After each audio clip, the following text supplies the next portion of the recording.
Hey there. Tonight I journey back thousands of years to the banks of the Nile, to a civilization known for pyramids, pharaohs, and gods that watched my every move. But behind the gold masks and grand temples lies a much harsher reality.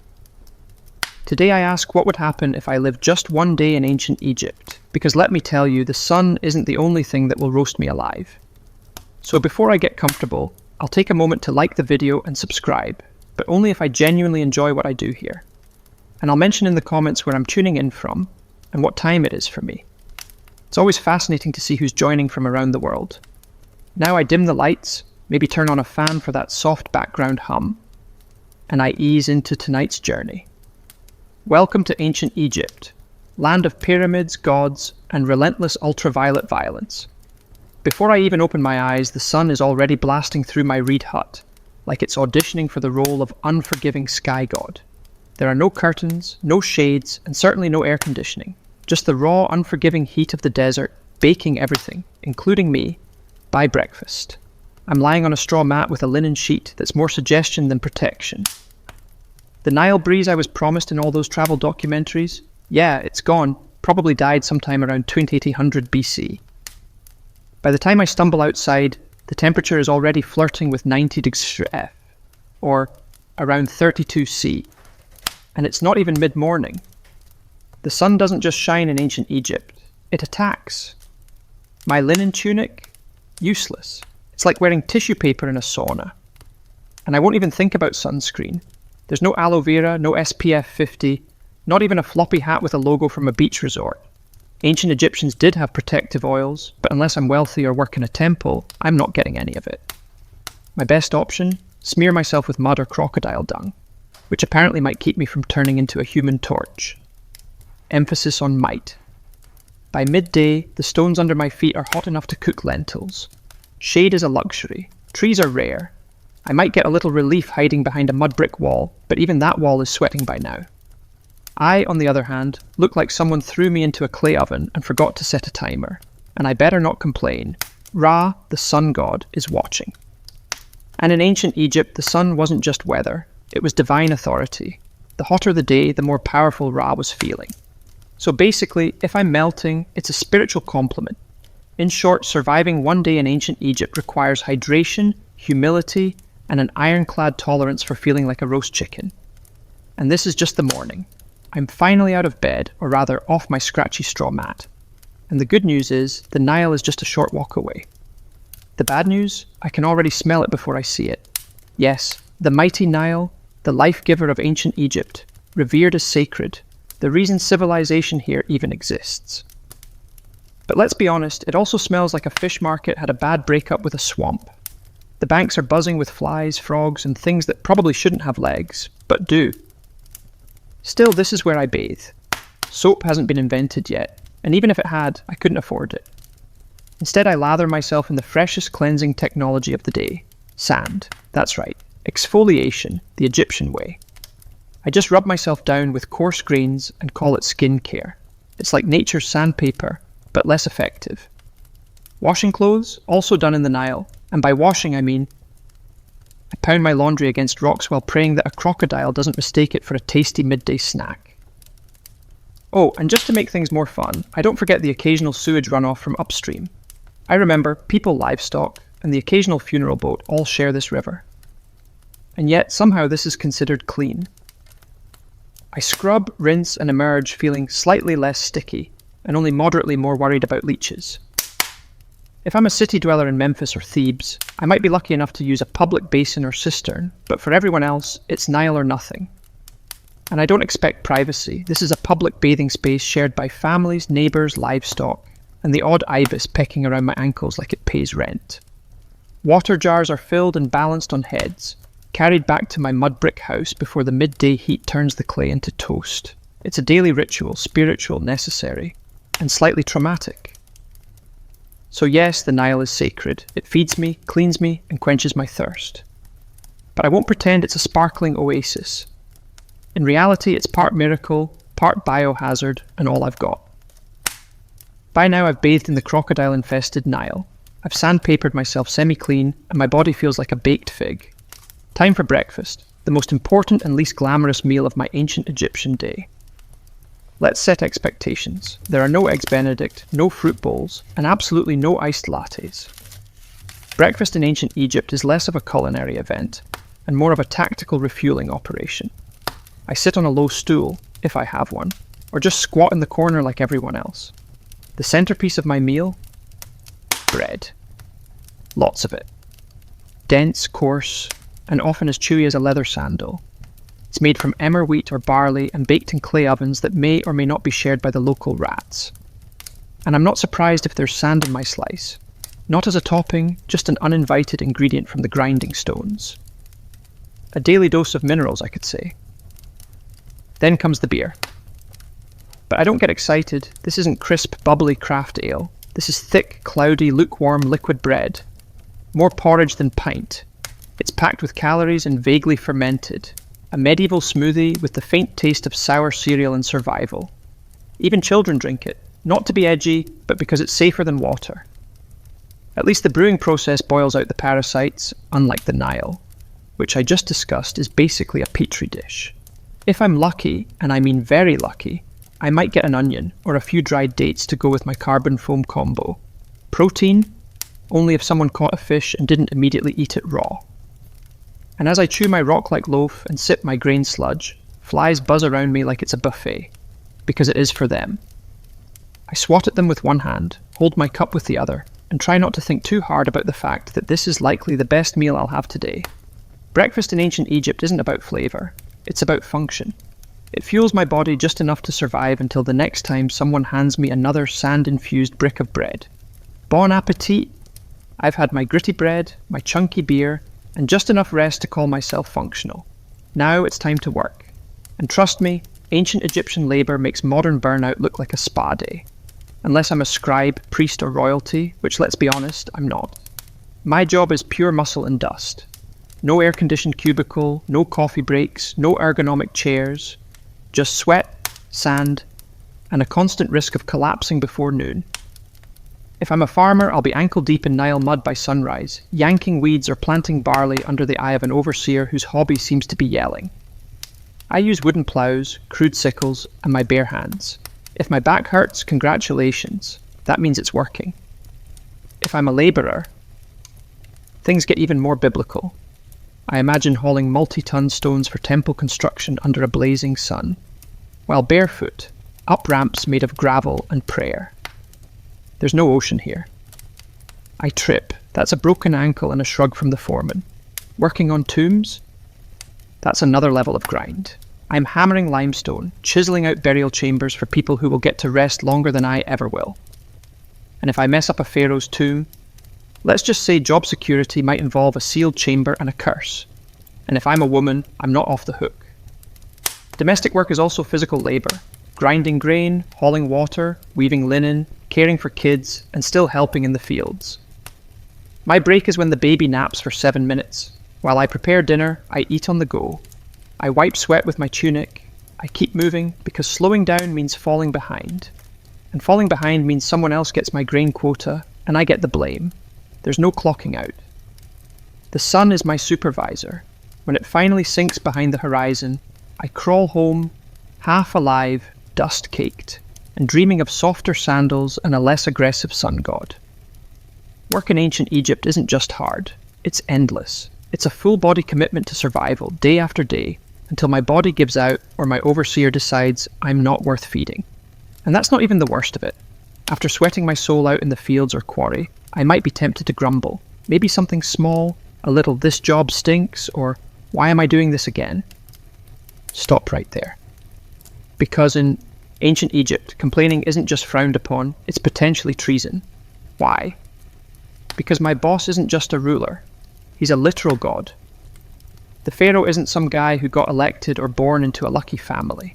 He's the human embodiment of Horus, son of Ra, chosen by the heavens to rule over Egypt and keep Ma'at, divine cosmic order, intact.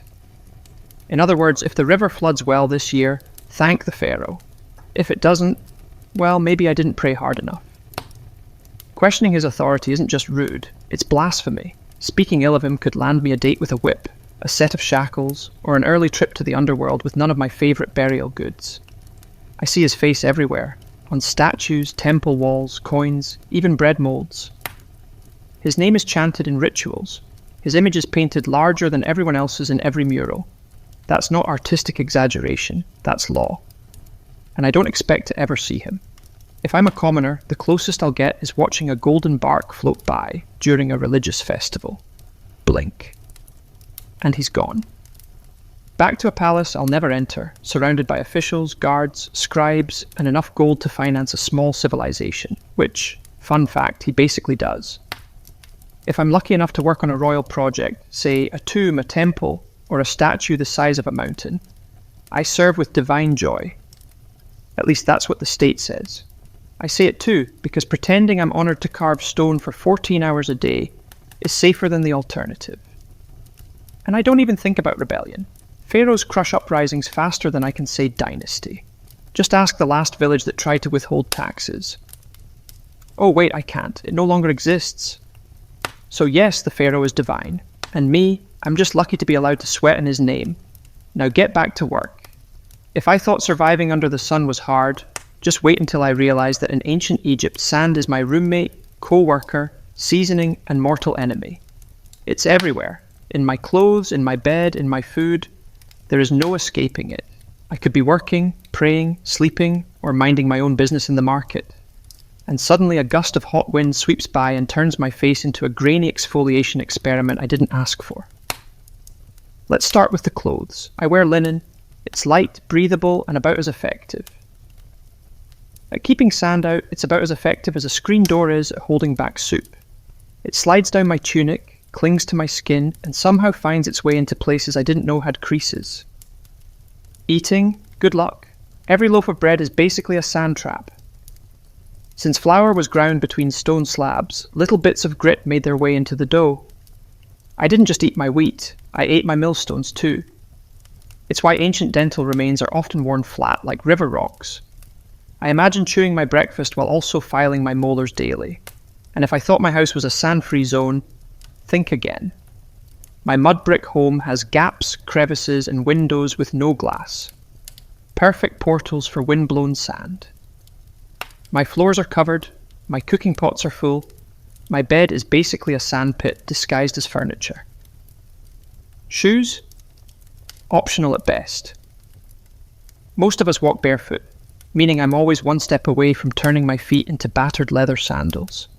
If I do have footwear, it's usually a basic pair of sandals made from reeds. Fashionable, perhaps. Protective? Not remotely. Then there are sandstorms. Egypt's version of a slap from the gods. Sudden, swirling, blinding. One moment I'm talking to a friend, the next I'm spitting dust and feeling like someone dumped an entire beach into my eye sockets. Visibility drops to zero, and everyone around me turns into vaguely coughing silhouettes. In short, sand is the roommate who never leaves, the spice in every meal, and the silent enemy of my eyes, lungs, and dignity. It's not just the backdrop of my life, it's part of my body now. And no, I can't wash it off. I already tried in the Nile, which is probably full of more sand. In ancient Egypt, religion isn't just a weekend activity. It's the operating system for everything. My job, my diet, my hygiene routine, my bedtime rituals, all dictated by gods who seem to have very specific opinions. First, I understand this. The gods are everywhere. My town has temples to a dozen different deities, each responsible for some vital function. There's Ra, who pilots the sun across the sky like it's a divine Uber. Thoth, ibis-headed god of wisdom, is in charge of scribes and moon calendars. Sobek, part crocodile, part nightmare fuel, guards the Nile. And Bastet, the cat goddess, basically runs public relations. Forget personal freedom. My daily routine revolves around pleasing them. Wake up, thank Ra. Spill some beer, apologize to Hathor. Stub my toe, curse quietly, or risk attracting a spirit with a grudge. Before meals, I offer a bit of food to the gods. Before bed, I pray that Set, god of chaos, doesn't toss my house into existential disarray overnight. Even funerals are multi-day affairs, where the deceased must pass tests, avoid demons, and prove they were morally decent, or risk eternal erasure. Speaking of the afterlife, I take it very seriously. I don't just die and move on, I must pass a judgment process involving my heart being weighed against a feather of truth. If my heart's heavier because of lies, cruelty, or maybe stealing someone's goat, I'm eaten by Amit, a creature with the head of a crocodile, the body of a lion, and the legs of my worst nightmare. So yes, even in death, I'm still on probation. But here's the twist. This complex belief system isn't depressing, it's comforting. I believe life is part of a cosmic balance, and if I follow the rituals and uphold Ma'at, the principle of truth and order, I have a chance at a peaceful eternity, complete with food, family, and maybe a boat. Of course, the richer I am, the more the gods seem to notice me. Temples are massive, priests are powerful, and peasants, well, I just hope the gods are feeling generous that day. Because in ancient Egypt, faith isn't optional. It's my job description, my insurance plan, and my travel itinerary for the next life. So I've stepped on something sharp, got bit by something weird, or caught something contagious, which in ancient Egypt is basically Tuesday. Time to seek medical care. Just don't expect a waiting room or a sterile environment. I'm about to be healed with a combination of spells, herbs, and sheer optimism. First, I'll be taken to a doctor. And to be fair, they were some of the most advanced in the ancient world. They had surgical tools, medical texts, and a decent understanding of anatomy. But here's the catch. Science in ancient Egypt always came with a heavy dose of magic. I'm given a poultice made of honey, mouldy bread, and crushed herbs. Honey actually is antibacterial, and mold has early penicillin properties, so it works, sort of. But before applying it, the healer will chant a protective spell, just to be safe, because I never know when my stomach cramps are actually the result of a spiteful ghost or an angry god. Have a headache? I might get a dose of crushed onions rubbed into my scalp while someone recites a hymn. Or, let's smear cow dung mixed with dates on my chest and see what happens. Eye infection? Time for a paste of lizard blood, ochre and beer, plus a prayer to Horus. Surgery? It did happen sometimes. Abscesses were drained, bones were set, and wounds were stitched with linen thread. But there's no anesthesia, just a sharp knife and a friend to hold my shoulders down while I scream into a mud brick pillow. Dentistry? Not great. Remember all that sand in the bread? My teeth are worn down by my 20s. If one gets infected, my options are 1. Live with it, 2. Die from it, or 3. Have it pulled with something resembling pliers made by a blacksmith with low standards. And let's not forget the amulets. Whether I'm giving birth, getting stitched up, or just sneezing too loud, a good doctor priest will probably hang a charm around my neck, just in case the real issue is an invisible serpent spirit curled around my spleen. So yes, Egyptian medicine had its moments, but mostly I'd better believe in the gods, because my band-aid is literally a prayer. Here's a plot twist most people don't expect. Ancient Egyptian women had more rights than many women in later civilizations. I could own property, run businesses, file for divorce, and even take a man to court. Sounds progressive, right? But before I pack my bags for a time-traveling girl boss vacation, hold up. Because while the legal status might impress, the day-to-day reality, not so glamorous. If I'm a woman in ancient Egypt, I probably wake up before sunrise. I'm grinding grain by hand, using a giant flat stone that chews through both wheat and my spine. Then it's off to haul water from the Nile, cook breakfast, care for children, manage the household, feed animals, and, if needed, help in the fields. I'm a one-woman workforce in linen. There's no me time, no spa days, and definitely no maternity leave. Childbirth is risky and painful. Midwives are helpful, sure, but there are no epidurals, no disinfectant, and no push playlists featuring relaxing harps. I give birth in a hot room with incense, prayers, and hopefully not too much bleeding. Let's talk fashion. Linen dresses are light and breathable, but there's no underwear and no shoes. The sun scorches my skin, the sand grinds into everything, and the bugs think I'm an all-you-can-eat buffet. Want makeup? Great. Egyptian women did wear cosmetics, but it's lead-based and applied with sticks that look suspiciously like toothpicks. Now, if I'm lucky enough to be born into a wealthy family, things are better. I might read, write, manage estate accounts, or become a priestess. If I'm born royal, I could even become Pharaoh like Hatshepsut or Cleopatra, who ruled with brilliance and terrifying eyeliner. But if I'm poor, my status may be legal, but my reality is physical. I work, sweat, bend, carry, birth, bury, and pray. I'm not chained by law, but by survival. Still, Egyptian women had agency, and that mattered. I could speak in court, keep my inheritance, and didn't become property when I married. Compared to many ancient societies, that's huge. So yes, Egyptian women had rights, but comfort? That's reserved for statues and goddesses, not the woman elbow deep in dough while swatting flies off a toddler. I made it through another grueling day in ancient Egypt. I ate my gritty bread, hauled my buckets, avoided divine wrath, and maybe even dodged a sandstorm. Time to relax, right? Wrong.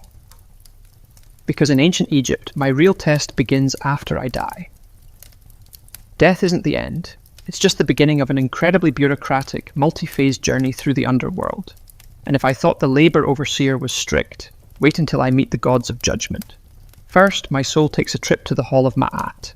Here, before a tribunal of 42 deities, I must proclaim my innocence in what's basically the oldest legal deposition in history.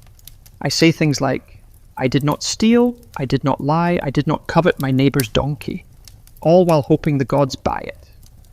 Then comes the heart test. Literally, my heart, believed to be the seat of the soul, is placed on a scale opposite the feather of Ma'at, the symbol of truth, justice, and balance. If my heart is heavier than the feather, well, that means I've lived a wicked life. Enter Ammit, part lion, part crocodile, part hippo. All terrifying. She doesn't arrest me, she doesn't find me, she eats my soul, destroying it forever. No afterlife, no second chances, just eternal non-existence, which in a culture obsessed with eternity is the ultimate punishment. And it gets better. I can doom myself not just by actions, but by words. One wrong confession, one forgotten line during my judgment, and boom, spiritual obliteration. It's like an open book test where failure means getting devoured by a mythological death hybrid. If I do pass, congratulations. I get to enter the field of reeds. A peaceful, idealized version of Egypt, where my soul lives forever, with boats, with crops, with family, and presumably with fewer sand fleas. But the stakes? Enormous. That's why Egyptians obsessed over tomb preparation, funeral rites, and magical texts like the Book of the Dead, a spiritual cheat sheet full of prayers, spells, and helpful tips like, don't insult the crocodile god. So yes, the afterlife might be beautiful, but only if I live my life very carefully. One curse word, one unpaid temple tax, and my next stop is lunch for Ammit. Sleep tight. If there's one small mercy in ancient Egypt, it's this. Linen. Blessed, breathable linen.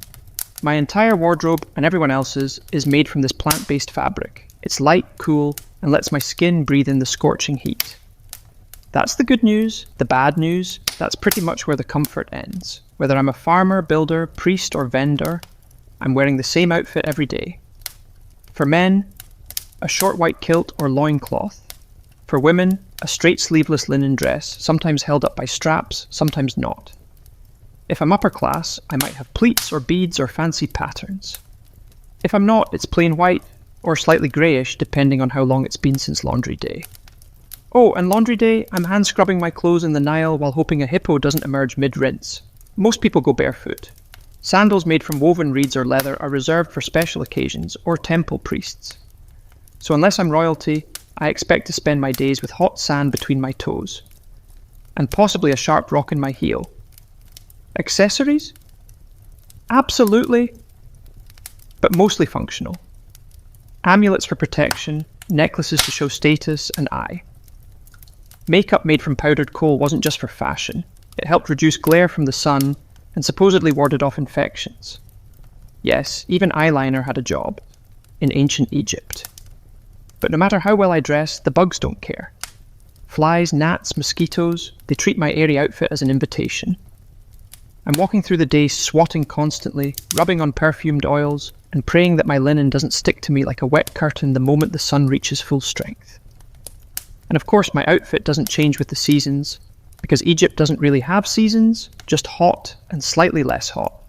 So my linen ensemble is basically my year-round uniform, whether it's 110 degrees or a chilly 70 degrees this evening.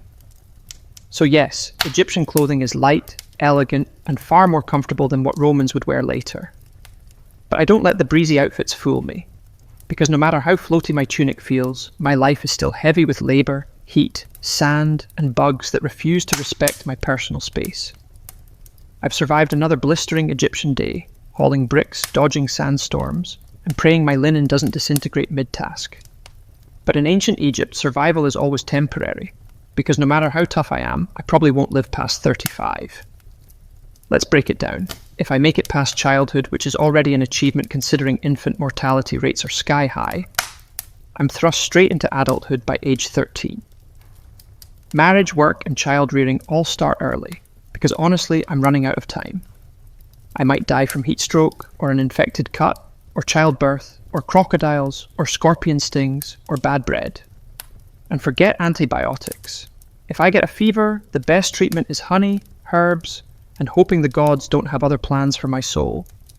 But here's the twist. Egyptians weren't scared of death. They planned for it. In fact, they planned for it better than most people plan for retirement today.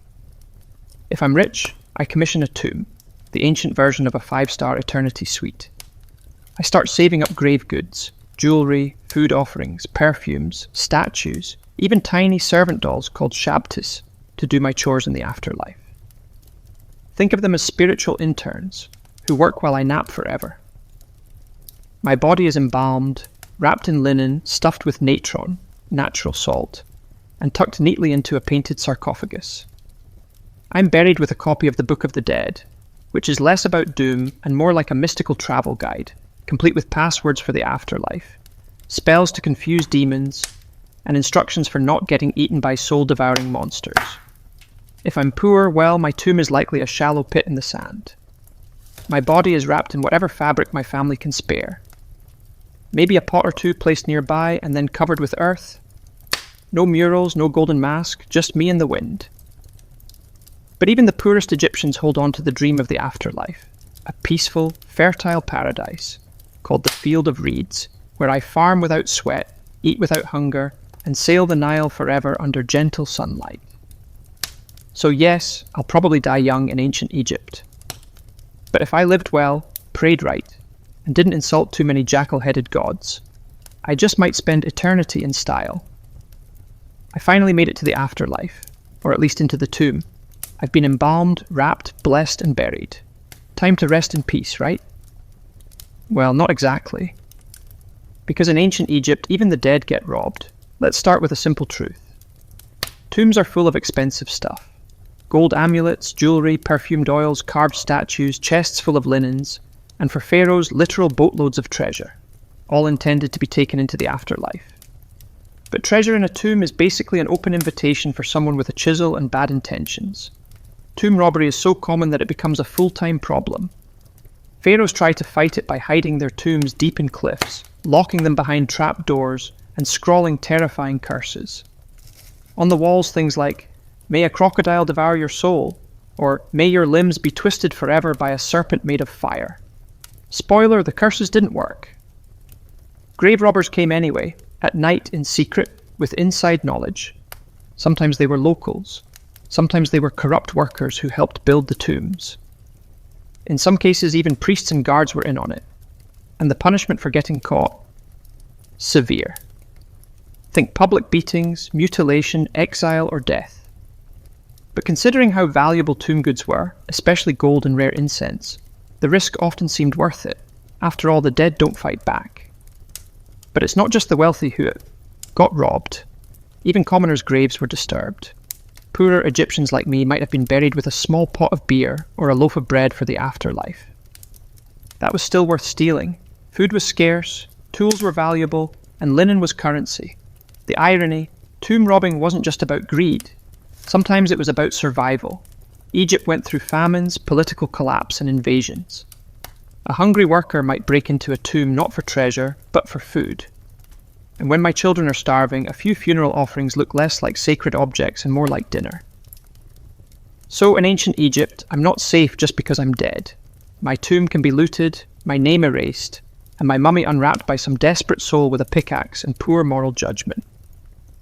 Rest in peace? Only if no one knows where I'm buried. I've all seen them. Those majestic, mysterious carvings on the walls of temples and tombs. Birds, eyes, snakes, lotus flowers, men walking sideways like they're on a fashion runway, ancient Egyptian hieroglyphs, visually stunning and insanely difficult to learn. Sure, they look cool, but try reading them. Hieroglyphs weren't just decorative art, they were a full-blown writing system with over 700 characters and growing. Some symbols represent entire words, others are sounds. And many are determinatives, which clarify meaning, because, writing the word star with an actual star symbol might be too straightforward. And don't expect spaces or punctuation. Ancient Egyptian writing was basically one long, beautiful riddle with artistic flair, 0 vowels, and a deep need for context.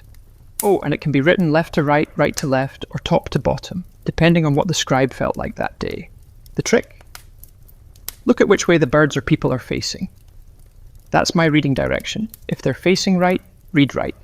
Facing left, read left. And if they're upside down, good luck.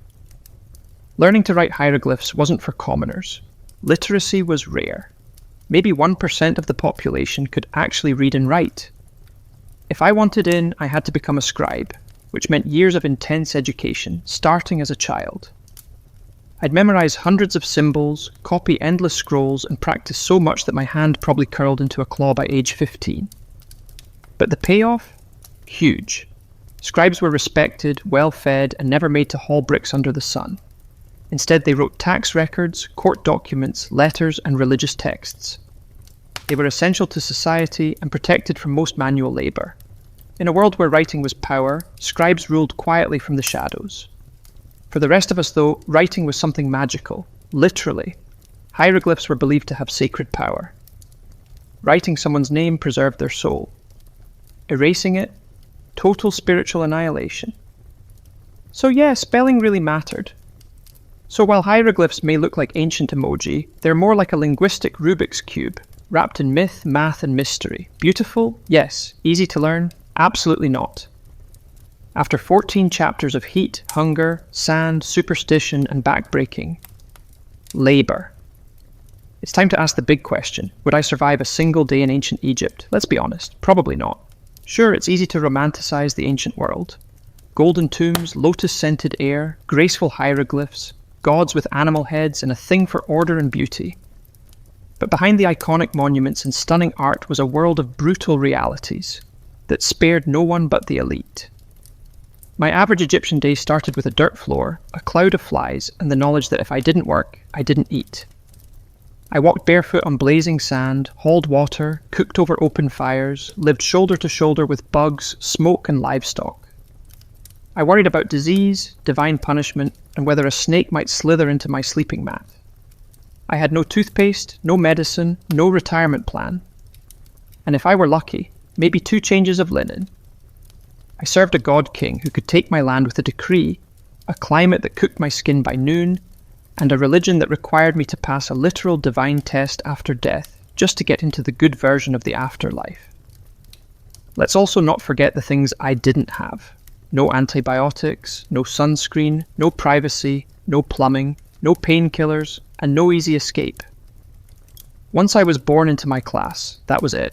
No promotions, no career changes, no finding myself. I was either a scribe, a farmer, a labourer, a mother, a servant, or dead. And yet for all this, we ancient Egyptians weren't miserable. We believed deeply in our gods, our purpose, and the beauty of life. We loved music, dance, food, family, and festivals. We joked, we painted, we imagined eternity with enough clarity to build stone monuments that still stand today. But for a modern person without air conditioning, filtered water, Advil, sneakers, and smartphones, I'd fold before the second sandstorm hit. So no, I wouldn't last a day in ancient Egypt. But that's okay, because we lasted thousands of years. And maybe, just maybe, that's why I'm still talked about. In the heart of ancient Teotihuacan, one pyramid refuses to be forgotten. Its surface is adorned not with peaceful symbols of faith or gentle gods, but with snarling, open-mouthed stone serpents, dozens of them. They jut out from the temple's facade as if frozen in mid-strike, fangs bared, eyes wide. This is the temple of the feathered serpent, known to many as the temple of Quetzalcoatl. But unlike most temples that reach for the sky with reverence, this one feels different. It feels predatory. From the moment I approach it, there's an eerie sense that I'm being watched. The stone serpent heads aren't mere decoration. They were warnings, symbols of divine wrath. And beneath their gaze, something horrific once unfolded. Excavations over the past few decades have revealed something that archaeologists didn't expect. Hidden beneath the temple's base were not just ceremonial offerings, but something far more disturbing. Human remains, and not a handful. Over 200 bodies, many of them decapitated, hands bound behind their backs. Young men, warriors perhaps, buried in groups. Ritual sacrifices arranged with mathematical precision. Some were buried with obsidian knives at their sides, others with necklaces made of human teeth or jewellery crafted from jawbones. They weren't simply thrown into the ground, they were deliberately placed in positions of symbolic significance. It's clear this was no mass grave. It was a message, a divine transaction carved into stone and sealed with blood. But what kind of belief system justifies such horror? Who demanded so many lives be taken at once? The Temple of the Feathered Serpent wasn't just a religious building. It was a theatre of power, a place where rulers fused cosmology, warfare, and fear to maintain control over a city of more than 100,000 souls. And this ritual bloodletting may have been the cost of keeping the cosmos in balance. As I stand before this temple today, gazing at those stone serpents, I'm not just looking at art or architecture. I'm looking into the eyes of a civilization that believed the gods needed blood, and that they had every right to deliver it. But who were these people who commanded such violence and vanished without a trace? The answer lies in the shadows of Teotihuacan.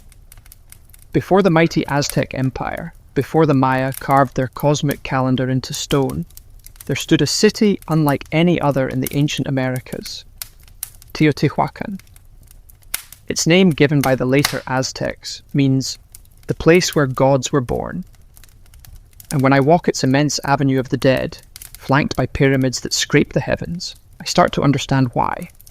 At its height, around 100 to 250 CE, Teotihuacan was a sprawling metropolis of over 100,000 people, making it one of the largest cities in the world at the time, rivaling ancient Rome, Alexandria, and Chang'an in size and influence.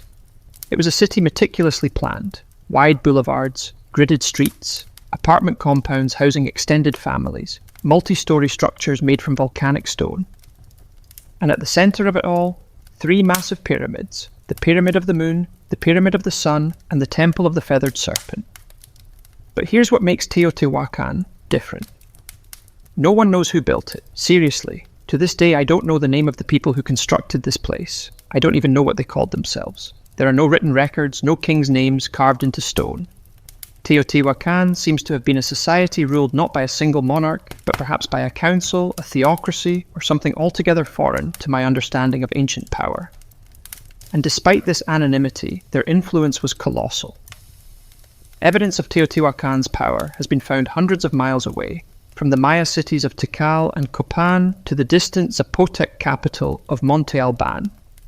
Obsidian blades, ceramic styles, murals, and even political meddling. In one case, Teotihuacan emissaries may have helped overthrow a local Maya king to install a ruler more favourable to their interests. But how did they maintain such a vast network? How did a city with no known writing system command such authority across Mesoamerica? The answer may lie in how they combined cosmic ideology with statecraft. Their temples were more than places of worship. They were tools of control, aligning perfectly with astronomical events, serving as theatres of ritual sacrifice, and reminding every citizen and every visitor that Teotihuacan was no ordinary city. It was the axis of the world, a sacred engine that kept time, fate, and blood flowing in sync. And at the heart of it all stood the Temple of the Feathered Serpent. To understand the temple, I must first understand the deity it was dedicated to, the Feathered Serpent, known later by the Aztecs as Quetzalcoatl, and to the Maya as Kukulkan. This figure is one of the most enigmatic gods in all of Mesoamerican mythology. But in Teotihuacan, centuries before the Aztecs rose to power, the Feathered Serpent was already a central, possibly supreme divine force. But here's the paradox. What kind of god is both a serpent and a bird? Think about that. serpents slither through the underworld. They shed their skin, symbolizing rebirth, duality, and death. Birds soar high in the sky, closer to the sun, representing freedom, divinity, and life-giving wind. To combine these two, earthbound and sky-dwelling, death and life, chaos and order, was to create something entirely cosmic, something terrifyingly powerful. The feathered serpent wasn't just a god, he was a bridge between worlds. On the facade of the temple, carved in deep relief, I see dozens of his images. Goggle eyes, bared teeth, plumed headdresses. Some historians believe these represent the god himself. Others suggest they're warriors or priestly figures adorned in divine regalia to signal their authority. Either way, they are everywhere. The temple is covered in these snakebird hybrids, as if the structure itself breathes with divine presence. But the feathered serpent wasn't just a god of the heavens. He was intimately tied to sacrifice. Blood was the fuel that kept the cosmos in motion. And Quetzalcoatl, though later remembered as a gentle, civilizing deity, had a much darker role in Teotihuacan. He demanded offerings, and not just of maize or incense, but of life itself. In some myths, he descended into the underworld to retrieve the bones of the dead and create humankind. But to bring life from death, there had to be a trade. The gods sacrificed themselves for humanity, and humans in return were expected to do the same. The Temple of the Feathered Serpent wasn't just a monument to faith. It was a cosmic engine designed to link the sky, the earth, and the underworld through ritual. Every stone, every serpent head, every buried victim fed into that system. Teotihuacanos didn't just worship the feathered serpent. We embodied his logic, paradox, power, and blood. And the most disturbing truths were hidden beneath the surface. For centuries, the Temple of the Feathered Serpent stood silently, a weathered, imposing structure half swallowed by time. Locals whispered legends, scholars made guesses. But no one could have imagined what was buried beneath its layered stones, until archaeologists broke through in the late 1980s and early 2000s. What they found wasn't just unexpected, it was unsettling.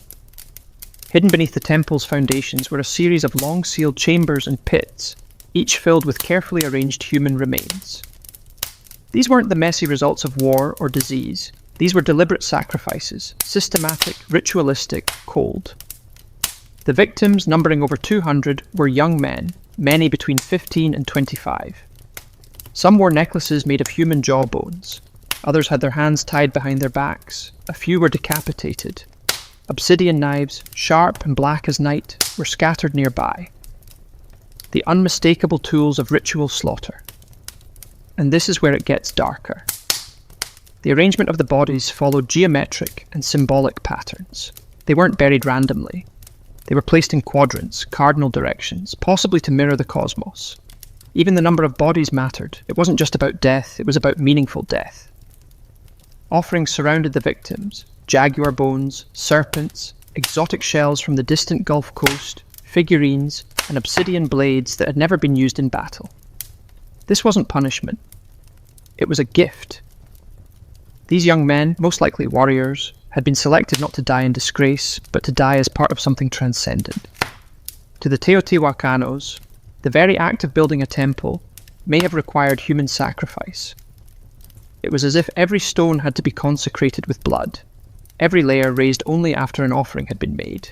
The deeper I dig, the more sacrifice I find. In one chamber, archaeologists discovered elaborate tunnels filled with mercury and mica, materials associated with the underworld. The floor glimmered like water. Was this a symbolic passage to the land of the dead? A mirror of the night sky? The more they excavated, the more it felt like the temple was not built on top of death, but constructed to encase it. The blood didn't stain the stone by accident. The stone was meant to hold the blood, and all of it was for the gods.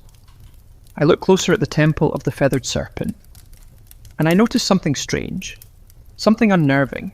It doesn't just sit on the landscape, it aligns with the universe. Teotihuacan wasn't built randomly. The entire city was laid out along precise cosmic axes. Its central avenue of the dead runs at a 15 degrees angle off true north. Not a mistake, but a deliberate shift, possibly to align with the setting of the Pleiades star cluster or the sun on specific ritual dates. The Temple of the Feathered Serpent sits directly along this avenue, locking it into a grand celestial blueprint. But why? What were they trying to align with? Archaeologists and archaeoastronomers have debated this for decades. Some suggest the temple lines up with the equinox sunrise.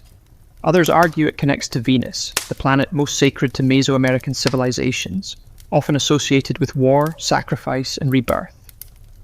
When Venus rose or set, wars were declared, offerings made, and temples activated with ritual fire. Even the temple's dimensions seem intentional. The repetition of the number 7, the number of visible planetary bodies, appears in its step platforms. There's symmetry, rhythm, and a stunning understanding of both earthly math and cosmic cycles. And beneath the surface, more clues. In 2003, archaeologists uncovered a tunnel beneath the temple, not a crude passage, but a deliberately constructed subterranean world. The walls were once covered in powdered pyrite, a shimmering mineral that would have reflected light like starlight. Combined with mercury pools and mica-lined walls, the tunnel seemed designed to replicate the cosmos itself. To walk through it would be like travelling through the Milky Way, a symbolic journey to the underworld, or perhaps to rebirth. Was this temple not just a place of sacrifice, but a cosmic machine? A portal that aligned earth, sky, and the spirit realm? Some scholars believe Teotihuacanos saw time as circular, not linear. Every ritual, every building, every sacrifice wasn't a one-time event. It was part of an eternal cycle, death leading to renewal, sacrifice fueling rebirth. The temple's alignments may have helped predict celestial movements, coordinate harvests, and more importantly, time when to offer blood. The Temple of the Feathered Serpent wasn't just looking at the stars, it was trying to speak to them. The Temple of the Feathered Serpent wasn't just a spiritual beacon, it was a political weapon. Its very design was meant to overwhelm, to intimidate, to remind every viewer, local or foreign, who held the reins of power in Teotihuacan. I imagine standing in its shadow 800 years ago. I, a visitor from a smaller city-state, would arrive at the Avenue of the Dead, already struck by the sheer scale of Teotihuacan. But when I reached the Temple of the Feathered Serpent, I'd freeze. The serpent heads stared at me, their fangs bared. Jaguar symbols growled from the stone. The plaza ahead once held massive gatherings, not just for celebration, but for public ritual. I might even witness a sacrifice. The ruling elite of Teotihuacan understood something crucial. Fear is power, and nothing stirs fear like divine wrath. By orchestrating ritual executions in broad daylight, surrounded by cosmic symbols and death imagery, they sent a clear message. The gods are with us, and we are not afraid to feed them. But this wasn't chaos. This was theatre. Priests in feathered headdresses and obsidian masks would chant, dance, and spill blood, turning cosmic myth into political performance. It wasn't just about pleasing the gods, it was about reminding everyone watching that the city's rulers had direct access to the divine. They alone could open the heavens or summon rain, protect the people or destroy their enemies. Even the architecture helped reinforce this propaganda. From the temple's upper tiers, leaders could look down upon the plaza. They controlled not just the narrative, but the very physical space in which it unfolded. The people looked up at the gods, at the rulers, at the sacrifices. And I knew my place. And for outsiders, Teotihuacan didn't need to conquer with swords. It conquered with symbols. Visiting dignitaries would carry home tales of awe and terror. They would speak of the feathered serpents, the endless avenues, the blood rituals that lit the sky red. In a world where gods ruled through fear, Teotihuacan positioned itself as their chosen mouthpiece. And the Temple of the Feathered Serpent was the loudest voice of all. At its peak, Teotihuacan was the heartbeat of Mesoamerica, a city of fire and stone, of gods and blood, a city that seemed destined to last forever. But around the year 550 CE, something changed, something broke, and the silence that followed was as chilling as the temple's stone serpent heads. The fall of Teotihuacan was not loud and glorious, it was gradual, then sudden. Signs of strain began appearing decades earlier. signs that the cosmic engine was faltering. Evidence points to a long period of drought, crop failure, and social unrest. The very systems that had sustained this grand city, centralized power, religious dominance, cosmic order, began to crack under pressure. And then came the fire. Archaeologists have uncovered widespread burn layers across elite compounds, temples, and administrative buildings, including signs of violent destruction at the Temple of the Feathered Serpent. What's strange is that the lower-class residential areas were mostly untouched. This wasn't an external invasion. This was an uprising, a rebellion, possibly from within. The very people who once watched sacrifices in awe may have risen against their priest-kings. The Temple of the Feathered Serpent, once a symbol of divine authority, was ransacked. Sculptures were defaced, fires were set, ritual spaces were desecrated. And then, silence. Teotihuacan wasn't completely abandoned overnight, but it lost its soul. Trade networks collapsed, artistic production ceased, the great rituals stopped. The ruling elite disappeared. The temple no longer spoke. And yet the mystery only deepened, because while the city faded, its memory endured. Centuries later, the Aztecs arrived in the Valley of Mexico and stumbled upon its ruins. They were struck. They believed gods had built this place. They named it Teotihuacan, the place where gods were born. They built their own myths around its pyramids, revering it as sacred ground even as they had no idea who its original builders were. To them, the Temple of the Feathered Serpent was not a ruin. It was a relic of divine truth. But the irony remains. The most powerful city of its time, built on cosmic order and blood, vanished without a written word, without a final record, leaving behind only stone and questions. The gods, it seemed, had gone quiet. For over 1,000 years, the Temple of the Feathered Serpent lay buried beneath layers of dust, volcanic ash, and silence. Locals avoided it, farmers tilled around it, and the world forgot it, until the modern age of archaeology arrived and cracked open the secrets buried within its heart. In the early 20th century, Mexican archaeologists began excavating Teotihuacan. What they found was astonishing: a perfectly engineered city far older than the Aztecs. But it wasn't until the 1980s and 2000s that the temple itself began to yield its most intimate and most chilling revelations. One of the most dramatic discoveries came in 2011, when researchers uncovered a sealed tunnel beneath the Temple of the Feathered Serpent. It had been deliberately closed off nearly 1,800 years earlier, as if to prevent anyone from entering ever again. After years of excavation, scientists unearthed a cosmic corridor, a symbolic underworld lined with pyrite to mimic a starlit sky, pools of liquid mercury and thousands of ritual objects, jade statues, rubber balls, obsidian blades, and even carved wooden masks. It felt less like a tomb and more like a message. Why would the ancient builders go to such lengths? What were they trying to preserve or hide? Some experts believe the tunnel was used in initiation rituals. Others suggest it symbolized the creation of the world, a mythological womb where gods were born, where kings were made, where divine order was negotiated between humans and the cosmos.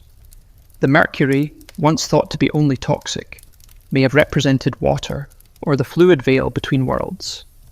And among all these glittering fragments was one persistent whisper.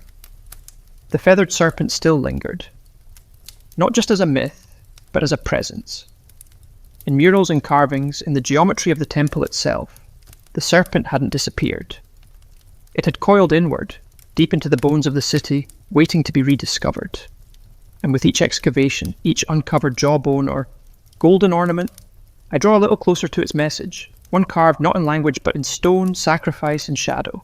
Modern science has given me X-rays, drones, and ground-penetrating radar.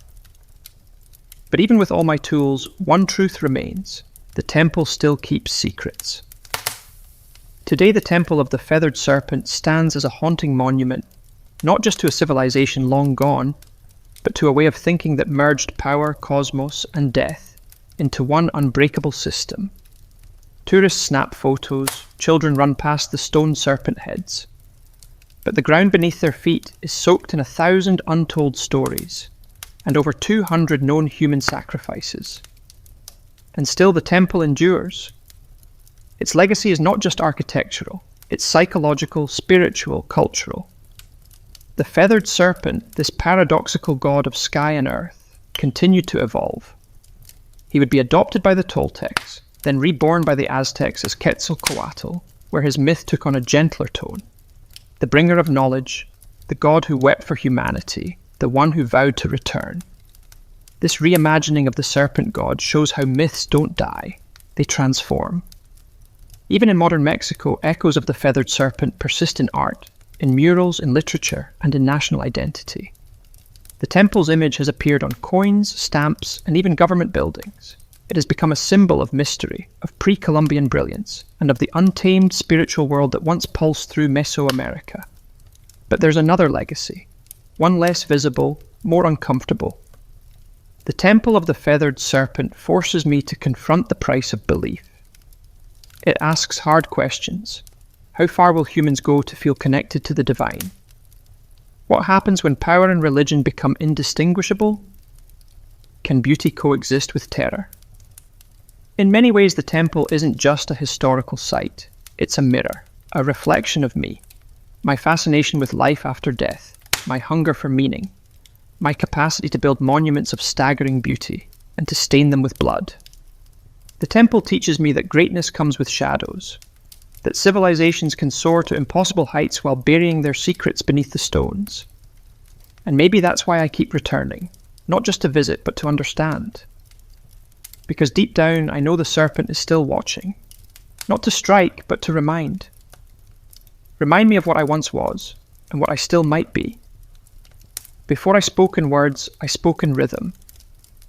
Tens of thousands of years ago, long before the invention of writing, even before the birth of language itself, early humans began to create something that could only be described as sound with intention, not speech, not melody, but rhythm. A hand slapping hollow bark, a stick tapping a stone, a foot stomping earth in time.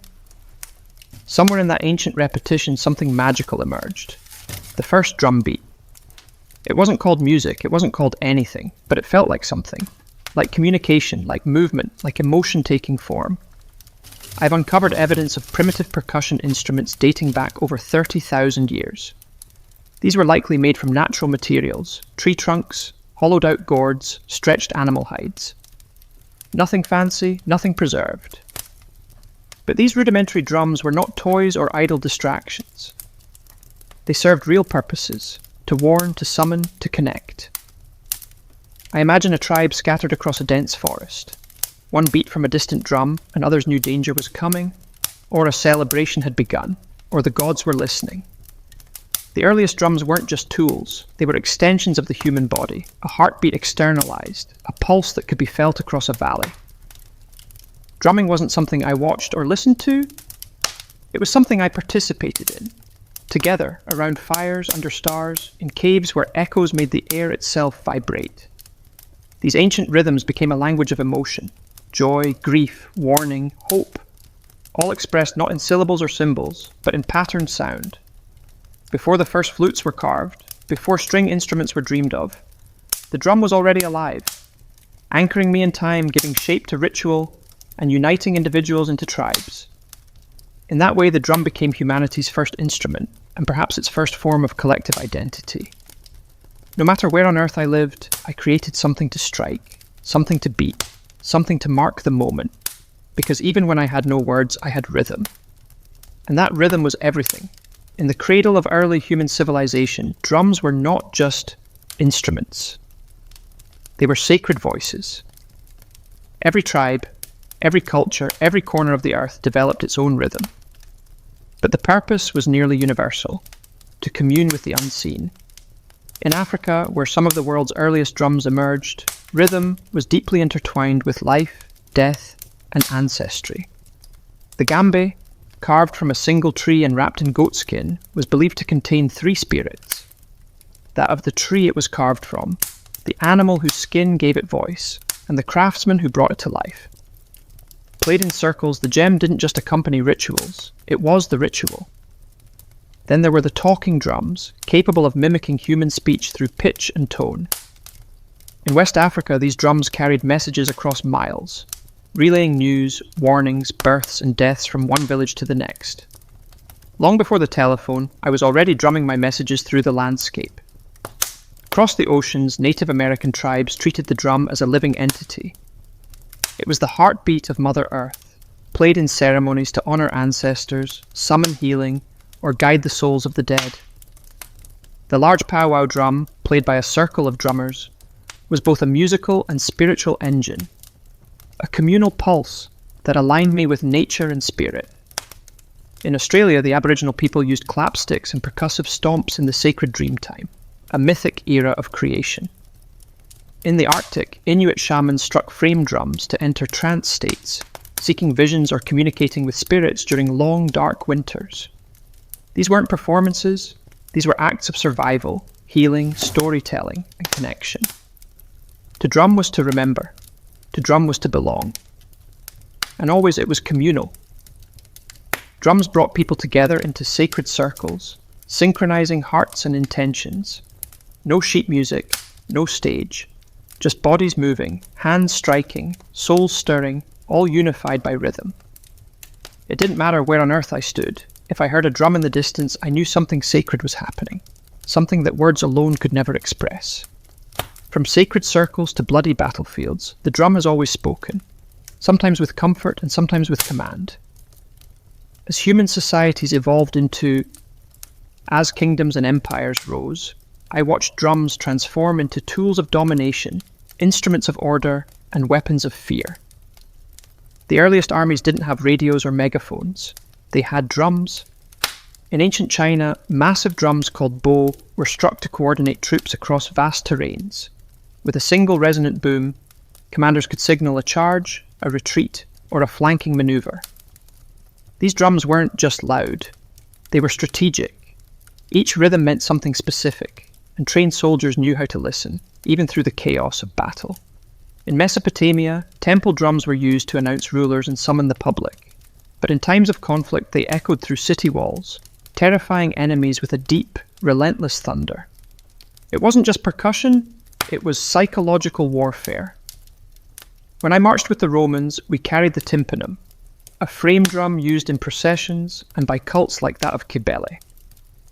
Though not a battlefield instrument like horns and standards, it carried symbolic power, the sound of empire, discipline, and order. But no army wielded drums quite like the Ottomans. Their meter bands, the world's first known military orchestras, unleashed an overwhelming storm of drums, cymbals, and horns before battle. The relentless pounding of keus, giant kettle drums, and davul, double-headed bass drums, struck terror into the hearts of enemy forces. Some European accounts describe soldiers freezing in panic before even seeing the Ottomans, paralyzed by sound. Drums also enforced power off the battlefield. In royal courts across Asia, Africa, and Europe, drum ensembles announced arrivals, marked coronations, and underscored political rituals. To beat a drum was to declare, "Power is present." Even enslaved people in the Americas used drums as tools of resistance. On plantations, rhythmic communication kept culture alive and helped orchestrate secret rebellions. The drum, even under oppression, refused to be silenced. So whether it signaled divine right, military discipline, or raw fear, the drum has always carried a message. This is who rules, this is who marches, and this is the rhythm of power. As civilizations branched out across continents, so did their rhythms, evolving in form, purpose, and philosophy. In the East, drums became tools of precision, spirituality, and ceremony. In the West, they leaned into military power and eventually orchestral grandeur. Two worlds, two paths, one heartbeat. In India, I became a sacred instrument of divine language. The tabla, with its crisp tones and fluid grace, was used in classical music and devotional performances. But it was more than accompaniment. It was conversation. Each stroke had a name, a meaning, a syllabic identity. Indian drumming wasn't just percussive. It was spoken poetry, trained over decades. The tabla player was not just a musician, he was a linguist of rhythm. In Japan, the taiko drum emerged as a ceremonial giant. Played in Shinto rituals, theatre, and war, taiko required not just technical skill, but physical discipline. The drummers moved with martial precision, their stances grounded like warriors. In festivals, the booming taiko echoed through mountain valleys, believed to drive away evil spirits and call the gods down to earth. Meanwhile, in Indonesia, the kendang drum led the hypnotic flows of gamelan orchestras, guiding dancers and musicians in sacred temple ceremonies. These rhythms were layered, interlocked, and celestial, a sonic reflection of cosmic harmony. Across the world, in Europe, I had a different story. I was largely utilitarian during the medieval period, signalling soldiers, marking time, enforcing discipline. It wasn't until the Renaissance and Baroque eras that I began to enter formal music. Even then, I was kept in the background, only as thunder in the distance, beneath royal fanfare or echoing in grand cathedrals. In this divergence, I see two philosophies. The East saw rhythm as art and spirit, something tied to breath, chant, and meditation. The West saw it as structure and force, a tool to rally, march, and measure. But both understood the drum's core power, to shape time, to dictate pace, to elevate ritual, to connect humans in ways that transcend language. East or West, sacred or strategic, the drum remained central, always listening, always speaking. From mountaintop temples to jungle clearings, from desert fires to candlelit cathedrals, drums have always had a place where the human meets the divine. Long before organized religion took root, rhythm was already a sacred language, a way to pray, to summon, to transcend. In Africa, drums were not just instruments, they were spiritual beings. In Yoruba traditions, for example, the beta drum was used to communicate with the orishas, gods and ancestral spirits. Drummers weren't performers, they were priests. The rhythms they played were encoded prayers inviting the gods to descend and dance among the living. Each pattern had a purpose, each beat a direction. In Hinduism, the drum appears even in the hands of gods. The deity Shiva, in his form as Nataraja, dances the cosmic dance of creation and destruction, with a small hourglass-shaped drum in hand, the damaru. Its beat represents the pulse of the universe itself. From silence to sound, from void to form, the drum is a divine heartbeat. In Buddhism, the ritual frame drum is used in monastic chants and meditation ceremonies. Its slow, soft strikes guide breath and awareness, acting like a metronome for the soul. It's not loud, it's not aggressive. It simply reminds the practitioner to return again and again to the present moment. Across the Americas, indigenous tribes use drums in vision quests, sweat lodges, and healing ceremonies. The beat is constant, steady, mimicking the rhythm of the womb, helping me enter trance states or connect with ancestral spirits. In these spaces, the drum doesn't just accompany prayer, it is the prayer. Even within Christianity, where rhythm was often subdued, the drum still found a sacred role. In gospel traditions, particularly in African American churches, drums became a means of praise and power, a heartbeat behind voices lifted in devotion, a reminder of struggle, hope, and divine rhythm in every life. No matter the faith, the ritual, or the God invoked, the drum has been there, not as decoration, but as a vessel for energy, intention, and the mysteries we cannot speak. Because when words fail in worship, rhythm remains, and the divine always listens.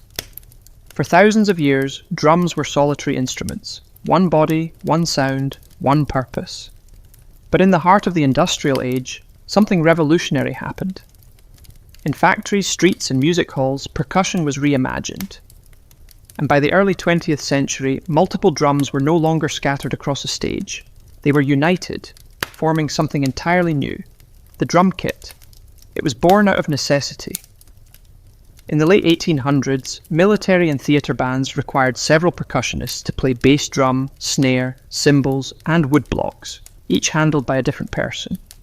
But space was tight, and budgets were tighter, so drummers began to combine instruments into a single playable setup. By 1909, the first bass drum pedal was patented. A drummer could now strike a massive drum with one foot, freeing their hands to do more. The idea caught fire. Over the next few decades, drummers added hi-hats, toms, cowbells, and ride cymbals, creating a setup that could mimic an entire percussion section, all from one seat. What emerged was more than a tool, it was a drummer's throne. And then came jazz. In smoky clubs and underground dance halls of New Orleans and Chicago, the drum kit exploded into life. I didn't just keep time. I played the kit like a voice, with syncopation, swing, and sensitivity. Legends like Gene Krupa and Buddy Rich turned the drum set into a lead instrument. Rhythm became storytelling. As jazz evolved into rock, the drum kit grew louder, heavier, more powerful. The 1960s and 70s saw kits expand with multiple toms, splash cymbals, and double bass pedals. Drummers like John Bonham, Neil Peart, and Keith Moon pushed the limits of stamina and creativity. I wasn't in the background anymore. I was the engine. Today, the drum kit is a global staple. From gospel churches to EDM stages, from punk garages to world tours. And even as digital kits and drum machines rise, the physicality of a live drum kit, the sticks, the skins, the sweat, remains irreplaceable.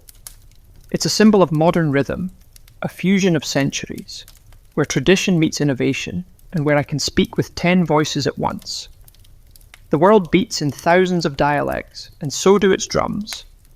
From continent to continent, culture to culture, the drum has taken countless forms, each carrying a distinct identity, sound, and purpose.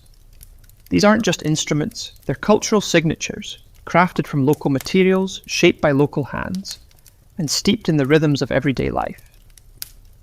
In West Africa, the djembe remains a heartbeat of community gatherings. It speaks in sharp slaps and deep bass tones, designed for storytelling and spontaneous conversation. Next to it, the dun-dun provides the foundational pulse, a rhythmic anchor around which others can dance. In Africa, a drum ensemble isn't just music. It's a conversation between spirits, ancestors, and the living. In the Middle East, the darbuka, a goblet-shaped drum made from clay or metal, delivers crisp, fast-paced rhythms essential to belly dancing and classical Arabic music. Its voice is sharp and articulate, demanding precision from its player and movement from its listeners. Across the Caribbean and Latin America, drums tell a different story, one born from resilience and fusion. The conga, bongo, and timbales reflect the blend of African, indigenous, and Spanish influences. In Cuba, the sacred bata drums are used in Santeria rituals, each drum speaking a divine language tied to the orishas. In Brazil, the thunder of surdo and cuica drive samba parades through the streets, infusing joy into protest, prayer, and carnival. In India, the mridangam and tabla dominate South and North Indian classical music respectively. These drums are so precise, they are tuned to pitch, blurring the line between rhythm and melody. Each finger movement matters. Each stroke carries centuries of tradition. Then there's the frame drum, one of the oldest in human history, appearing in everything from the Persian daf to the Irish bodhran, from shamanic tools to folk ensembles. Played with fingertips, mallets, or brushes, it's proof that even simplicity can be sacred. What unites them all? Purpose. Whether guiding dance, healing, ritual, or revolution, each drum reflects the soul of its people. Their rhythms carry geography, history, and identity.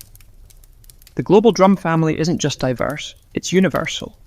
Because no matter where I go, the earth still echoes with rhythm. As the 20th century drew to a close, the sound of drums began to change. Not in rhythm, but in texture. The physical gave way to the programmable. The sweaty palms, the wooden sticks, the calloused fingertips, all began to share space with circuits, pads, and software. The age of digital drums had arrived. It began in the 1970s with primitive drum machines. Early devices like the Rhythmicon and Roland CR78 used analog circuits to simulate basic beats. At first they sounded robotic, even awkward. But I saw something else: consistency, control, and endless possibility. Then came a revolution. In 1980, Roland released the TR-808, a drum machine so iconic, its deep, booming kick and crisp snare would go on to define entire genres. Hip-hop, techno, electro, and trap were all born, in part, from its synthetic pulse. I was no longer trying to mimic acoustic drums, I was creating new sounds entirely. As digital audio progressed, so did the tools. Electronic drum kits like the Roland V drums allowed me to play naturally while triggering thousands of sampled or synthesized tones. I could now rehearse silently, record without microphones, and switch drum kits with the press of a button. And with computers came digital audio workstations, DAWs like Ableton, FL Studio, and Logic. Now anyone with a laptop could build complex rhythms, layering kicks, snares, hi-hats, and sub-bass into vast sonic architectures. Finger drumming on MIDI pads became an art form of its own. Some feared this shift meant the death of traditional drumming, a replacement of human feel with cold precision. But that didn't happen. Instead, hybridity emerged. I began integrating triggers and samples into my acoustic kits. Producers started layering human-played drums with machine beats. The organic and the synthetic found a groove together. Digital drums didn't erase the past, they reimagined it. And today, I live in a world where a single person in a bedroom can build rhythms that once required entire orchestras, where ancient grooves from Africa, Asia, and the Americas can be sampled, twisted, and given new life on neon-lit dance floors. The tools have changed, but the purpose remains the same: to move bodies, to shape time, to make silence speak. Across every era, every empire, and every evolution in technology, one thing has never changed. The drum remains our oldest and most enduring voice. From ancient fire circles to modern concert halls, from sacred rituals to digital dance floors, the drum has never been just about music. It's about connection, to myself, to others, to something bigger. It is the heartbeat we all share, not metaphorically, literally. Because even before I was born, nestled in the womb, the first rhythm I ever heard was that of my mother's heart, steady, safe, alive. And when life began, I chased that rhythm forever. The drum has been my companion through joy and war, through worship and protest. It has marched beside kings and risen with rebels. It has echoed through temples and subway tunnels. It speaks in every language because it is a language, one that bypasses thought and speaks directly to the body, the bones, the blood. In moments of grief, I drum to mourn. In moments of ecstasy, I drum to celebrate. And in the quiet spaces in between, I drum to remember who I am. Today, percussion continues to evolve. I find handpan street musicians weaving new age rhythms on city corners. Indigenous communities preserving ancient drumming traditions against all odds. Stadium drummers rallying crowds in unison. Children banging pots and pans with instinctual joy. Even artificial intelligence is learning rhythm. But no algorithm can replicate the human soul behind a single imperfect beat. Because rhythm is not just counted, it's felt. And maybe that's why the drum has outlived empires and trends. Because deep down, I crave the anchor of time, the shared pulse that tells me I am here, together, now. No matter how advanced my instruments become, or how virtual my experiences grow, there will always be something profoundly grounding about skin on skin, stick on hide, hand on wood, a beat, a breath, a beginning. The drum is not a relic of the past. It is a reminder that I was always meant to move in rhythm, to listen, to feel, to play. And as long as humanity endures, the drum will never be silent. Before Manhattan became a forest of glass and steel, it was an island of shadows. Not I stood beneath towers not cast by glass, but by church steeples and sloping rooftops. In the early 1800s, the skyline barely existed. The city clung to the southern tip of the island, a dense sprawl of brick townhouses, timber-framed shops, and dirt-packed roads. Buildings rarely climbed beyond 5 or 6 stories, not because ambition was lacking, but because gravity had the final say. The taller the building, the more weight it carried, and with stone and brick, height came at a steep price. The walls had to be thicker at the bottom to support the upper levels, leaving less room inside and requiring enormous foundations. To build high was to build heavy, and heavy didn't make financial sense. So the city grew horizontally, spreading northward along a grid that had been planned in 1811, one of the boldest urban blueprints of its time. But underneath that grid, beneath the layers of cobblestone and soil, Manhattan held a secret weapon: bedrock. Deep, dense, and unwavering. The granite spine that ran beneath the island would one day support some of the tallest structures in human history. But for now it lay quiet, untouched, waiting. I lived in early Manhattan when life was noisy but grounded.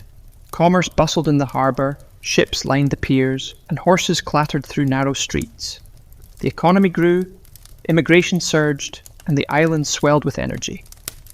But still the city hugged the ground. The sky remained untouched. The only real vertical statements were churches, Trinity Church being the most prominent. Its spire, completed in 1846, rose over 280 feet, and for a time it was the tallest structure in New York. But even that was more symbol than skyline.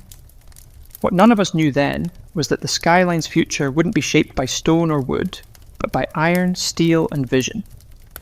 And it wouldn't be limited by the ground. It would rise far above it. Manhattan wasn't yet a city of towers, but the stage was being set. The island was ready. The dream was forming, and soon the skyline would begin to stretch. For centuries, gravity was our greatest architect in Manhattan. It kept buildings short, cities flat, and human ambition tethered to the earth. But in the mid-19th century, two breakthroughs broke the skyline wide open. One lifted people, the other lifted buildings. The first came in 1852, when an inventor named Elisha Otis unveiled his revolutionary safety elevator. In a dramatic demonstration at the New York Crystal Palace, Otis stood on a platform suspended high above a crowd. He ordered the rope to be cut. The crowd gasped, but the platform didn't fall. A hidden mechanism locked the lift in place.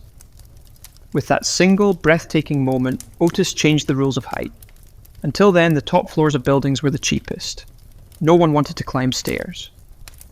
But once elevators became safe and practical, those upper floors became premium space, offering light, air, and status. The vertical city suddenly made economic sense.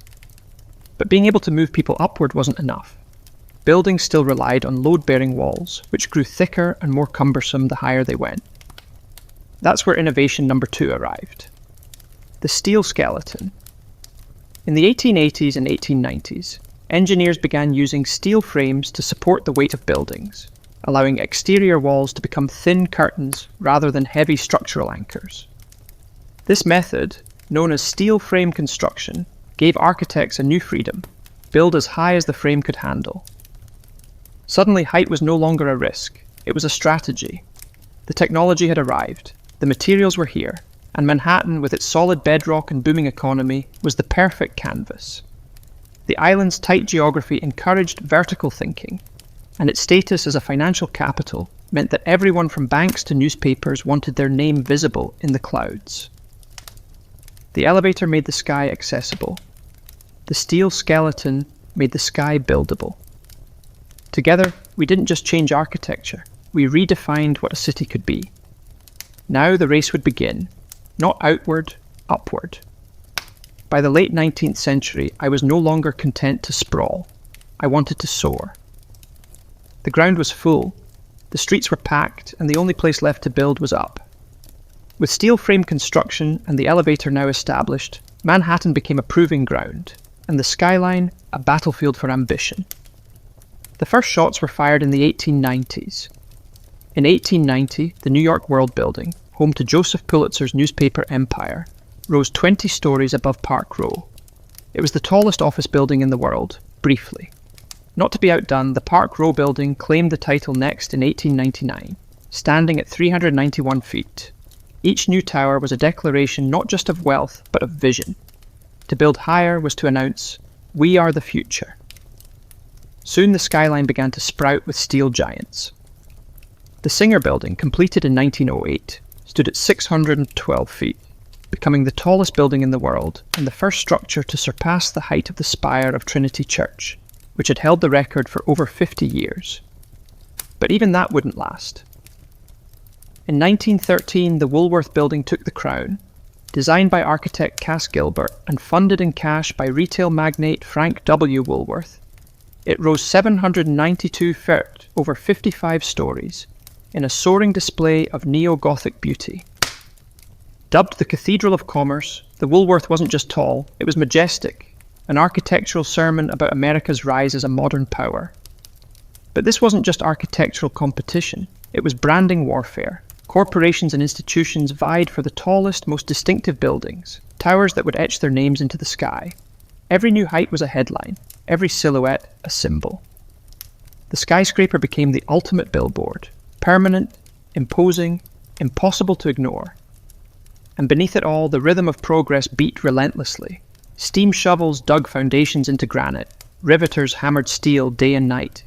Immigrants and ironworkers balanced on beams hundreds of feet in the air with no harnesses, only grit and resolve. The skyline was no longer theoretical. It was real, and it was rising. As the 1920s roared through Manhattan, the skyline began to dance, not just climb. This was the era of Art Deco, a time when architecture wasn't only about height but style. The Jazz Age poured elegance into steel and stone, and my buildings became icons of movement, light, and energy. The most dazzling of them all was the Chrysler Building. Completed in 1930, it stood 1,046 feet tall, briefly becoming the tallest building in the world. Commissioned by car magnate Walter Chrysler, the tower wasn't just a monument to corporate success, it was a symphony of design. Its stainless steel spire, built in secret and hoisted into place overnight, shimmered in the sun like a crown. Ornamental eagles, modelled after hood ornaments, jutted from the corners like guardians of the future. With its curves, chevrons, and machine-age detailing, the Chrysler Building didn't just scrape the sky, it seduced it. But the race wasn't over. Just a few blocks away, another titan was rising, the Empire State Building. Completed in 1931 during the depths of the Great Depression, it soared to 1,250 feet, stealing the title from Chrysler and holding it for nearly 40 years. Built in just 410 days, with thousands of workers laboring through wind, snow, and steel dust, the Empire State wasn't just a building, it was a message: I endure. While much of the country struggled, I pushed upward, and my buildings mirrored the era's dual identity: elegant but aggressive, optimistic yet competitive. The Art Deco style captured the contradictions of the time: geometric but graceful, modern but steeped in myth. Towers weren't just functional, they were sculpted, glowing at night like beacons of possibility. And yet beneath all that glitter, there was purpose. These skyscrapers were built by barons and moguls who wanted more than profit. I believe they wanted legacy, a permanent place in the skyline and in history. By the end of the 1930s, Manhattan's silhouette had taken shape. The city was no longer just a capital of finance. It was a cathedral of ambition, a skyline that didn't whisper progress, it shouted it. After World War II, Manhattan's skyline entered a new phase, one less ornamental, more corporate. The elegance of Art Deco gave way to glass, steel, and straight lines. America was now a global superpower, and New York was the front office of that empire. The skyline adapted accordingly, not with decorative spires, but with monuments of efficiency. In 1952, the United Nations headquarters rose on the East River, a bold, boxy glass tower flanked by low marble wings. It marked a shift in tone: global, diplomatic, futuristic. It wasn't just a building, it was an architectural statement about international order in the atomic age, and it set the tone for what would follow. Next came the Lever House in 1952 and the Seagram Building in 1958, both defining examples of the international style. These towers, with their curtain walls of reflective glass and steel frames, were minimalist by design, free of decoration, stripped of sentiment. They didn't look like cathedrals or castles. They looked like machines, precise, modern, and ruthlessly practical. The Seagram Building, designed by Ludwig Mies van der Rohe, was especially influential. Its bronze-tinted glass, uniform grid, and open plaza introduced a new kind of urban presence, not to impress with flourishes, but to project order, discipline, and power. This was corporate architecture at its peak, cold, beautiful, and authoritative. As businesses boomed, so did the skyline. Midtown became the hub for America's major corporations: banks, media companies, law firms. These new skyscrapers didn't compete for beauty. They competed for square footage, for location, and for presence on the horizon. Gone were the soaring spires and gargoyles. In their place stood mirrored monoliths, anonymous giants that reflected not just the clouds, but the ambitions of Wall Street. And yet, in their silence and simplicity, these towers spoke volumes. They told the story of a country obsessed with growth, precision, and modernity, They defined the corporate era, shaping the look and feel of cities across the globe. But even amid all this glass and steel, one thing remained true. The skyline was still a symbol, only now it whispered power rather than shouted beauty. By the late 1960s, New York was already a vertical masterpiece, but I knew it still had room to dream bigger. That dream took shape at the southern tip of Manhattan, where a pair of identical towers would soon alter the skyline forever. They were bold, controversial, and unlike anything the world had ever seen. They were the twin towers of the World Trade Center. Conceived as a hub for global commerce, the World Trade Center project was overseen by the Port Authority of New York and New Jersey. Architect Minoru Yamasaki designed the buildings with a radical minimalist approach: vertical lines, aluminum cladding, no setbacks. Each tower would rise over 100 to 600 feet, dwarfing every building before them. The ambition wasn't just architectural, it was ideological. A statement of global connectivity. A new temple for capitalism. Construction began in 1966. To make room, an entire neighborhood, Radio Row, was raised. The foundations required a revolutionary technique known as the slurry wall, allowing engineers to build deep into the soft riverbed while holding back the Hudson. It was one of the most challenging engineering feats of its time. Completed in 1973, the Twin Towers weren't universally loved. Some critics called them sterile or boxy.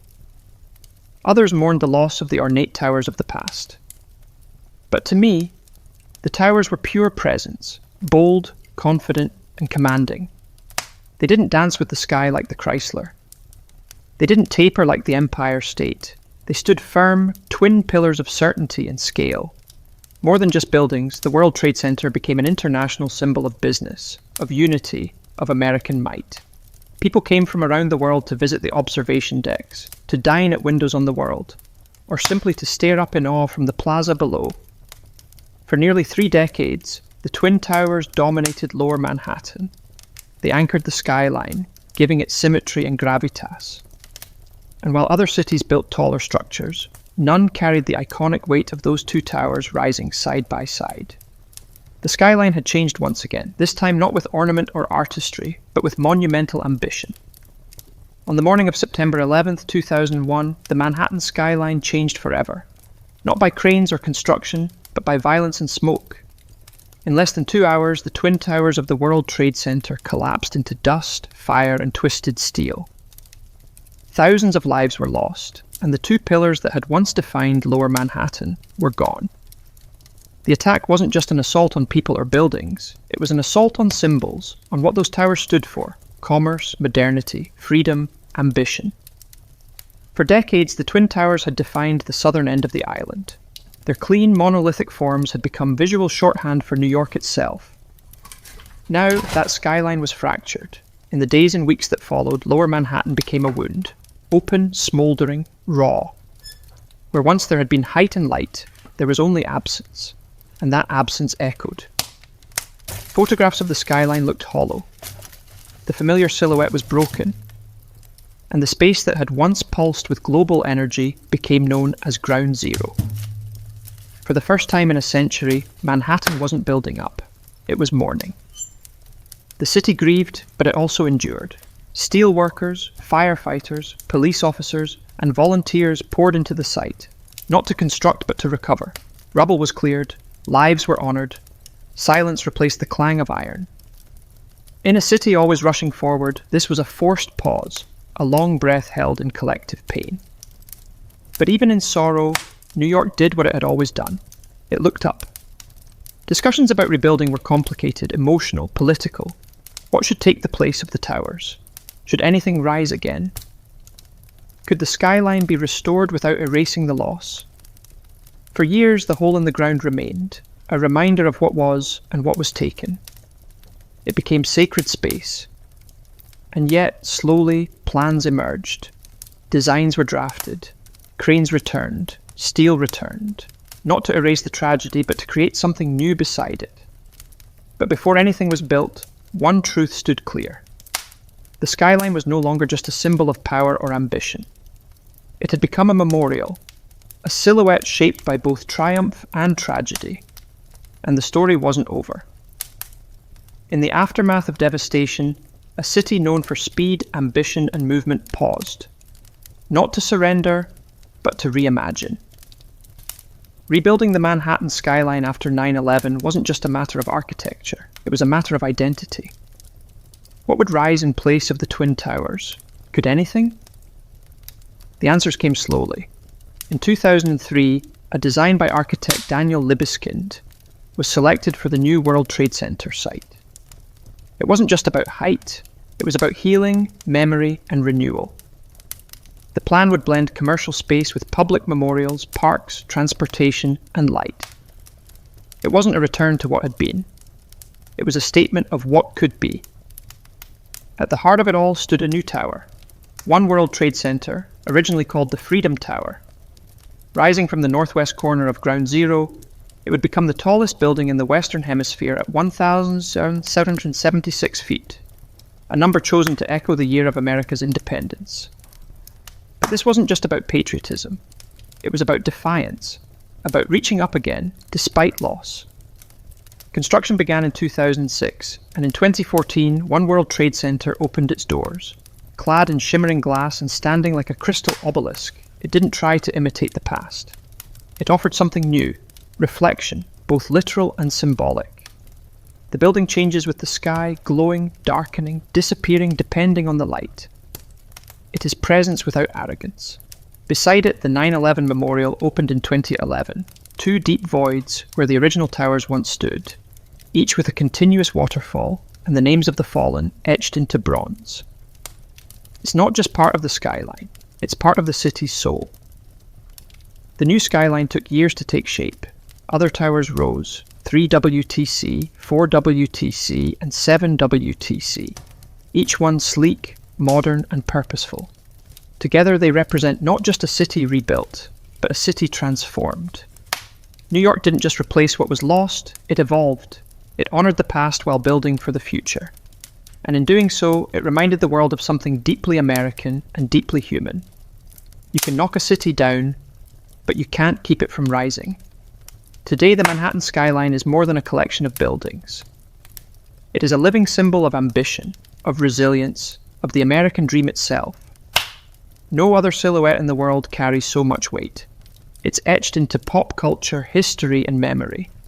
You can draw it with 5 lines, and people will recognize it instantly. It tells a story of bold engineers and fearless ironworkers, of architects who imagined spires that pierced clouds, and of immigrants who crossed oceans to help build them. It speaks of risk, reward, and reinvention. The constant churn of New York itself. It has never been finished, and it never will be. The skyline is alive, always changing. In recent years it's stretched even higher, but not in Lower Manhattan. This time the vertical race moved uptown. Along Billionaire's Row, super slender residential towers like 432 Park Avenue, Central Park Tower, and 111 West 57th Street now rise like needles above Midtown. These skyscrapers are feats of engineering, pencil-thin, wind-tested, and made for the ultra-wealthy. Critics call them sky-piercing expressions of inequality. Others see them as marvels of modern ambition. Meanwhile, in Hudson Yards, an entirely new neighborhood has appeared, with gleaming glass towers, public art, and corporate headquarters rising where rail yards once sprawled. The skyline now stretches farther west, evolving with the city's changing needs and ambitions. But even as it grows, the skyline holds its past tightly. The Empire State Building still glows at night. The Chrysler still gleams at sunrise. And One World Trade Center stands solemn and proud. The skyline remembers what came before, even as it reaches for what's next. More than any monument or statue, it is the skyline that defines New York, not just in form, but in meaning. It is a place where humanity dared to build upward again and again through booms, busts, wars, and wounds. A city of millions reflected in steel and glass. It doesn't just mark where the city ends, it marks where dreams begin. Because in Manhattan, the sky has never been the limit, it's just the next floor.